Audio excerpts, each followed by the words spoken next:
Welcome back to the deep dive. Today we're attempting something pretty ambitious. Well, yeah. We're looking at tearing up and maybe entirely rewriting one of the most basic concepts in physics mass. Ah, okay. We're talking about that radical source that claims to have found, the source code for matter. Exactly. We're diving deep into part 17 of the Graviton Pressure Theory, or GPT, from Sharif Ali-Rashadov. Right. And this isn't just tweaking things. It's presented as a complete structural shift in how we think about it. So our mission here is to understand how mass could move from being this abstract sort of inherent quality To something dynamic, Yeah. defined by a field and crucially driven by cause and effect. Causality is key here. Okay, let's start with the problem. The source argues current physics has an issue defining mass, right? It does. Ask, what is mass? And you get different answers. Classical mechanics, resistance to acceleration. And general relativity, it's the thing that curves space-time. Exactly. And Rashada's point is, while those work mathematically, they don't explain the why. There's no clear causal mechanism. It feels a bit circular. Mass curves space. Curved space tells mass how to move. Right. You can measure what mass does, but the underlying cause, it's missing. That's what this causal reformulation aims to fix. So GPT steps in with a concrete mechanism. Mass becomes an emergent property. Yes, emerging from how a structure resists a directional flow. The flow of what, exactly? Gravitons. The theory posits this universal directional pressure field. It's made of these gravitons, massless, self-repulsive, pressure-carrying things. Mass, then, is just the fallout. It's the result of matter getting in the way of this energetic directional field. So mass isn't in the particle itself, it's the friction the particle creates within this cosmic wind. That's a good way to put it. It's the interaction signature, a dynamic thing. Okay, let's get into the nuts and bolts. How does matter actually resist this graviton pressure flow to create what we measure as mass? The core idea is graviton impedance. Think of it as radium mass. Mass is defined as this unique resistance profile, or signature, that a structure shows to the flow. A signature, like a fingerprint. Sort of, yeah. And that signature comes from a mix of 4 ways the structure interacts with the gravitons. Okay, lay them out for us. How does it resist? Well, imagine matter as a complex net in a strong current. First, some gravitons just pass right through. That's transmission. Happens best with coherent, aligned stuff. Okay, passes through. Makes sense. Second, reflection. This is key. Gravitons bounce off structures where the internal alignment blocks them. This causes the biggest resistance bump. Like hitting a solid wall. Pretty much. Yeah. Third, redirection. The flow gets scattered, diverted around irregular shapes or messy structures. And the fourth? Absorption. The structure actually takes some energy from the gravitons. You might see this as heat generation. And the total mass we measure. It's basically adding up all these resistance effects across the entire volume of the object. How much does it transmit, reflect, redirect, and absorb, all told? Now, here's where it gets really interesting, maybe a bit provocative. If resistance is everything, then mass isn't about how much stuff is there, the number of protons and neutrons, but how it's arranged. It's structure. Why structure over quantity? Because structure dictates the efficiency of that impedance. The theory really stresses things like lattice alignment and phase coherence. These are critical. Hold on, phase coherence. For those of us not deep in material science, what does that mean here? Is it just atoms lined up neatly? It's a bit more than just neat lines. It's about the internal synchronization, the uniformity of the structure's energy states. Think of a perfect crystal, everything humming in unison. Okay. High coherence means the structure acts like a single, smooth, highly reflective surface to the graviton flow. Boom, high resistance, higher observed mass. Wow. If the structure is messy, amorphous, vibrating wildly, low coherence, it's less effective at reflecting. It might scatter or absorb more, but the overall reflective impedance is lower. That's a huge shift. So you could take 2 lumps of carbon, same amount of stuff, but one's a perfect diamond, super coherent, and the other's just disorganized soot.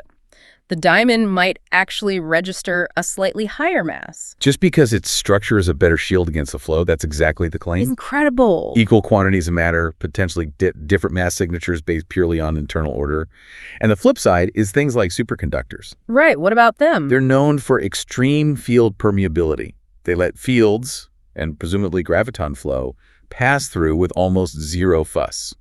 So the prediction is they should show a lower mass signature because of that minimal resistance. Okay, if mass is field resistance, this changes Well, everything. Yeah. Let's start with inertia. We know inertial mass equals gravitational mass, same Sure. dollars, mevels. But in GPT, what is inertia causally? Good question. Inertia becomes resistance to reorienting yourself in that directional graviton flow. Reorienting. Yeah. Imagine the structure has settled into the flow, creating stable corridors for the gravitons to move around it. When you accelerate, you're forcing it to change its angle relative to that flow. You're disrupting those established corridors. The structure resists this realignment.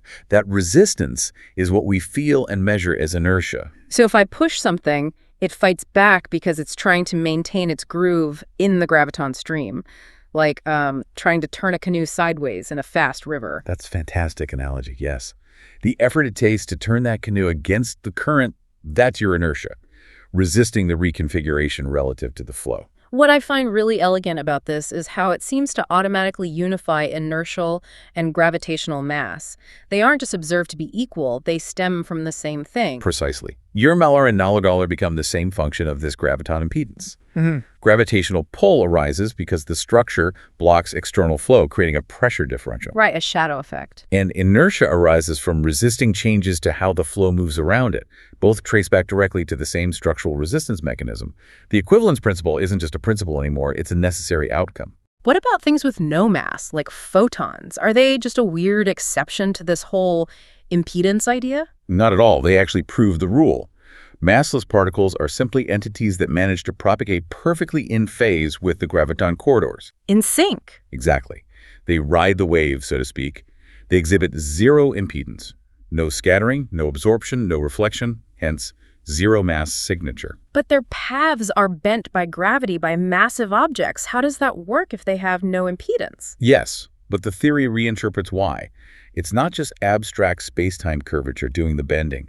Light's path is influenced by the graviton pressure gradients themselves. So it follows the contours of the flow. It follows the path of least resistance, tracking these coherent flow corridors set up by the massive object's impedance. Think of it like light surfing the currents in the field, rather than just responding to geometry. Okay, that's a different picture. Now, the big one, EC 2002. How does energy equivalence fit into this dynamic resistance-based model? Well, GPT sees energy itself in terms of the field. It's interpreted as a measurable displacement of graviton pressure over a volume. If you push the field around, displace that pressure, that's energy. Okay. So mass-energy equivalence becomes a dynamic relationship. It depends on how interactions affect the structure's impedance signature. Take binding energy in a nucleus. Right, the mass defect. Exactly. When particles bind, the overall structure becomes more coherent, more stable. This enhanced coherence reduces its total impedance to the graviton flow. So the bound system is slightly lighter, presents less resistance than the sum of its parts.